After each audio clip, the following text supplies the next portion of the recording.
Okay, hari ni kita nak master pendebungaan persenyawaan.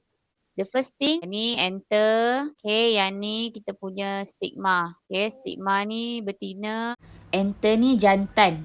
So, pendebungaan ni ialah apabila debunga ni dia dipindahkan dari enter ke stigma. Itu pendebungaan. Kalau macam ni, okay, pergi sini. Ni. Ni pendebungaan bunga yang sama. Kalau lah mesti kata debunga daripada bunga yang berlainan ni pergi dekat stigma bunga sebelah ni. Boleh jadi juga pendebungaan. Ni pendebungaan bunga berlainan. Okay. Pendebungaan ni dia dibantu juga oleh ejen pendebungaan. Contoh macam serangga, mamalia, burung, air, angin. Lepas tu bila debunga ni dekat stigma, barulah dia nanti akan jadi bermulanya persenyawaan lah. Okay, ini stigma. Okay, ini ovari. Ini filamen, enter. Okay. Sekarang bila dia bunga ni keluar, dia pergi kat stigma, dia akan melekat dekat stigma. Macam mana boleh melekat? Dia, stigma ni, dia bebaskan nektar. Nektar ni bahasa kita madu lah. Dia melekit sifat dia. Okay, next. Macam mana dia bunga ni boleh dibebaskan? Padahal dia bunga ni ada dalam enter. Ni enter. Dalam ni, enter ni ada pundi dia bunga. Dalam pundi dia bunga ni ada dia bunga. Bila dia dah matang, dia bunga ni dah matang, dinding enter ni akan kering, mengecut, merekah. Dia akan pecah lah. Bila dia pecah tu yang dia bebaskan, dia bunga keluar. Bila dia bunga dibebaskan, kalau kamu tengok gambar ni, dia akan landing kat stigma ni. Dia akan landing dekat stigma. So, the bunga yang dibebaskan ni dipindahkan ke stigma pada bunga yang sama atau bunga yang berlainan macam cikgu cerita tadi oleh ejen pendebungaan.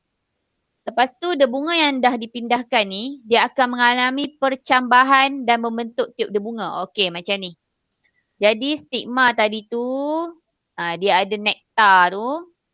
Okey, lepas tu ada the bunga.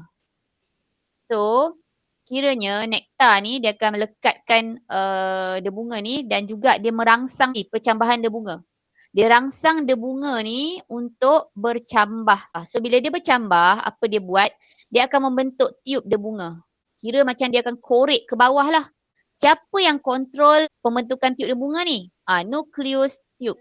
Kan ada dua nukleus dalam the bunga. Nukleus tiup, satu lagi nukleus penjana. So, nukleus tiup ni dia akan kontrol ataupun dia akan mengawal, mengatur pembentukan tiup the bunga bila dia bercambah. Okay. So, tiup the bunga memanjang dan tumbuh ke arah ovule melalui stil. Maksudnya dia akan korek stil ni. Macam mana dia korek nukleus tiup ni? Okay, dia bentuk tiup the bunga. Tiup the bunga ni dia akan bebaskan satu enzim. Enzim ni dia boleh cernakan stil. So, dia akan terus ke bawah lah. So, nukleus penjana ni akan bergerak di sepanjang tiup the bunga pergi ovule. Dalam masa yang sama dia bergerak ni, okay, nukleus penjana ni akan bermitosis. So, nukleus penjana daripada satu, dia mitosis jadi dua. Dua gamet jantan. Sambil dia bergerak ke bawah. Sampailah dia pergi bawah sampai dia masuk mana-mana ovule yang dia nak masuk. Ni ovule ni ada 6 ni. 1, 2, 3, 4, 5, 6 ovule. Hujung tiup the bunga akan merembeskan enzim untuk mencernakan tisu-tisu stil. Saya dah sebut tadi. Okay, bila sampai ke pundi embrio, tiup the bunga ni dia akan jumpa ovule, menembusi ovule melalui mikropil. Mikropil kita dah cerita minggu lepas, dia satu liang yang ada dekat ovule. Okay, yang boleh air dengan udara masuk dan juga tiup the bunga masuk. Pada waktu ni, nukleus tiup ni akan merosot. Nukleus tiup yang mula-mula tadi tu akan merosot lah. Okay, dua gamet jantan ni yang akan sampai ke ovule. Okay. Bila dia dah masuk, barulah persenyawaan tu akan berlaku. So, gamet jantan yang pertama, dia akan mensenyawakan sel telur. Membentuk zygote. Okay. Dan satu lagi gamet jantan, dia akan mensenyawakan nukleus kutub ni. Dia akan membentuk endosperma. Persenyawaan ni disebut sebagai persenyawaan ganda dua sebab ada dua kali persenyawaan. Gamet jantan yang pertama tambah dengan telur, dia akan dapat zygote. zygote tu diploid. Diploid sebab gamet tadi N, sel telur pun N. Satu set kromosom. So dapatlah 2N, diploid. Okey. Nukleus kutub 2N lah sebab ada 2 kan. Nukleus kutub ni NN, 2N. Okey, dia tambah dengan N daripada gamet. Dia dapatlah 3N. So dia dapat nukleus endosperma yang sifat dia adalah triploid. Sel persenyawaan adalah zygote dengan endosperma. Jadi zygote tu nanti dia akan menjadi embryo. Embryo tu biji benih lah. Biji benih ni akan membentuk tumbuhan baru. Kalau endosperma pula dia akan jadi makanan untuk perkembangan embryo. Okey?